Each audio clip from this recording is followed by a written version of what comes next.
Hello YouTube! Today we are in Lake City, a suburb of Seattle, or a township, and I am pressure washing. I thought it'd be good to make a little video on beginner tips and how to properly pressure wash. See a lot of guys go in, rent the pressure washer, and destroy their deck, and then come back and yell at the poor Home Depot guy because he destroyed his deck and his power washer was too powerful for him and he got too close, and he has no one to blame but himself in reality.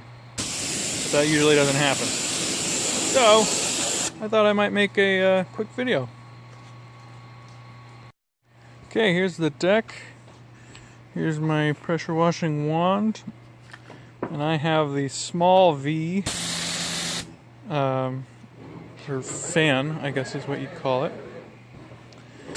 Here's my material, target. Now I want to stress how important it is. There's two things you need to know. Well, actually three. Number one, the initial most important thing is how much pressure you have in your pressure washer. Mine's over there. It's a nice quiet electric one. Very nice. I like it a lot. And so it's a 2700 psi. It's made for stuff like this. This is just moss and leaves and stuff like that. It is not meant for heavy, removing paint or stain from wood. It is meant just for surface area stuff. So, the second thing that is important is which way you spray the wood. Now, by that I mean by the grain. Now, you'll notice I spray with the grain, meaning the V goes along with the grain, not perpendicular to the grain.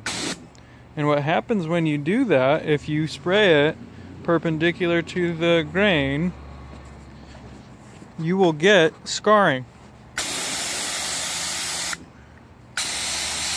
Now I don't know if you can see, but you see those little lines, those lines that are brighter than the rest of the area?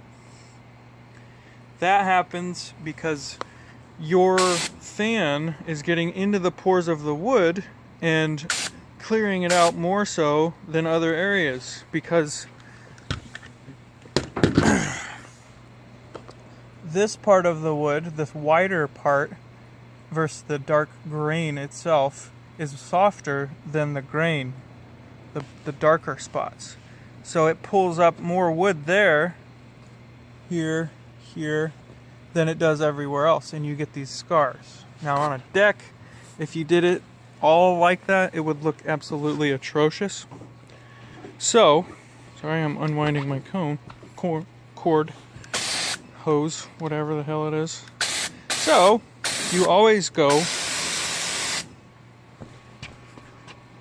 with the grain. Always.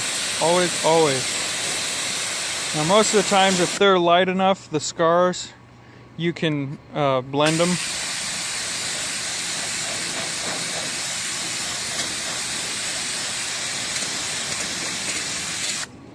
It's a little bit better. You can't hardly see them at all now.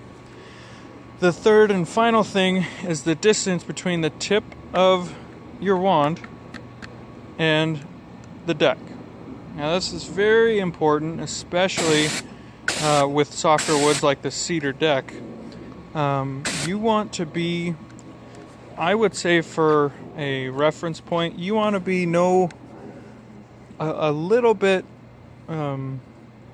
not as wide as the planks you're working with. So for instance, these are 2x6s.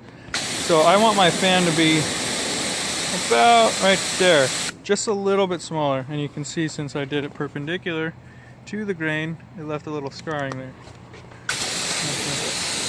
Clean that up a little. So, you get your material here. This has been covered with moss for quite a while now. Couple of years at least, and you just make small passes.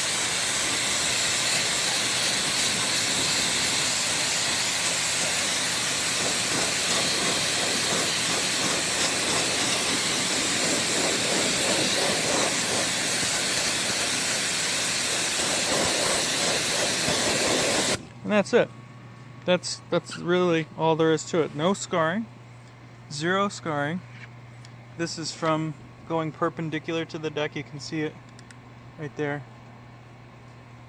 But if you go with the grain, you'll be fine. Now, this is a 2700 PSI machine. There are ones that go up to 3500, and of course there's even higher commercial grade ones.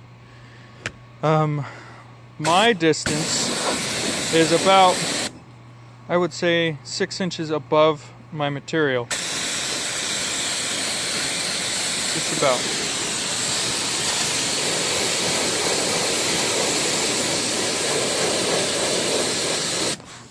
And as you can see, I mean, I'm doing this one-handed, so I mean, you definitely can get a nice position going and go from there. Second is, my second big point I want to bring up is positions, and I'll get to that. I apologize for the audio if it's shitty, but I'm working with what I got, the phone. So, second most important thing, or the fourth or whatever, is how you hold it. I mean, if you're doing a big deck like this, it's going to take you a few hours. You're going to get tired. Your back's going to hurt. Your arm's going to hurt. So you got to make it last as long as you can. And someone's calling me, of course. What I like to do is get my wand like so, and then put my elbow in and kind of hold the end of the hose up with my elbow and tuck in, kind of like carrying a football. So you're tucked in tight, you can get going, and then you can control it with your left hand. If you're right-handed, use your right hand. But you can control the movement of the wand with this, and this one just does the throttle, or whatever you want to call it. So that's a good one. Another good one is just holding it out and like almost letting your arms just go and rocking the wand back and forth using both hands. Down with the left hand, down with the right hand, and it rocks the end of the wand. That's a good one as well. And of course, I mean, you got to do what you're comfortable with. You don't want to be out here for hours on end being uncomfortable, your back hurting. When your back does start to hurt, and it will if you're out here longer than an hour, I usually just hunch over a little bit for, I don't know, 5, maybe 10 minutes, and it relaxes your back a little bit, and you can kind of move your shoulders and kind of stretch out a little bit, kind of like the opposite of when you get off the couch and you go like this. It's kind of the opposite. You just hunch over and kind of flex your back muscles, let it rest for a little bit, and then you can get back up and your back will feel a little bit better. But I mean, if you're 60, 70 years old pressure washing a deck, you might, I don't know, you might need a walker or something. But that's my video. Thanks for watching.